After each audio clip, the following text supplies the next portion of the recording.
Peduli terhadap kelestarian pusaka bersejarah, sejumlah pencinta pusaka di Kota Palembang yang tergabung dalam organisasi Pusaka Sriwijaya menggelar pameran pusaka yang ada di Ballroom Hotel Suwana Dwipa. Terlihat sejumlah pusaka baik berbentuk senjata hingga aksesoris khas bumi Sriwijaya yang berusia ratusan tahun dipamerkan dalam momen yang berbarengan dengan pengakuan organisasi ini oleh pemerintah Kota Palembang pada Rabu 26 Januari 2022. Ketua Organisasi Pusaka Sriwijaya, Surya Negara mengatakan, dari sekitar 200 anggota organisasi, pusaka yang dipamerkan dalam kesempatan ini sekitar 1.000 pusaka. Karena satu orang anggota biasanya memiliki puluhan hingga ratusan pusaka.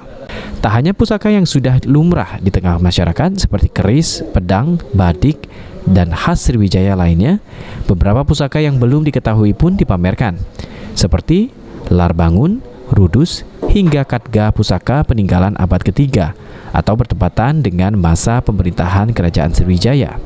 Selain milik pribadi anggota yang diwariskan turun-temurun, pusaka yang dipamerkan juga berasal dari anggota yang sengaja mengkoleksi dan mencari berbagai daerah. Pengurus Pusaka Palembang Sriwijaya.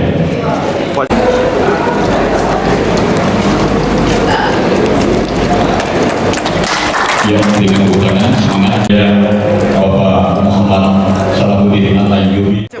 Jadi pusaka ini tidak hanya berupa senjata. Jadi namun sebagian besar adalah koleksi kita adalah pedang, keris, tombak, badik, dan senjata-senjata peninggalan Sriwijaya yang memang nggak pernah kita kenal sebelumnya. Kita lihat itu nih, ada lar bango, ada rudus, ada katga yang dipamerkan. Yang tertua abad berapa? Yang tertua katga. Apa itu? Senjata peninggalan yang sudah diteliti dengan karbon tes di laboratorium itu abad ketiga. Sementara itu, Wakil Wali Kota Palembang Fitrianti Agustinda saat meninjau pameran pusaka merasa sangat terharu dengan pameran ini. Dan diharapkan pusaka yang dipamerkan dapat dijaga serta dipelajari lebih mendalam agar dapat dikenalkan kepada berbagai pihak tentang keagungan nilai sejarah bumi Sriwijaya. Untuk menyajikan, untuk memamerkan koleksi-koleksi yang selama ini tidak pernah kita ketahui.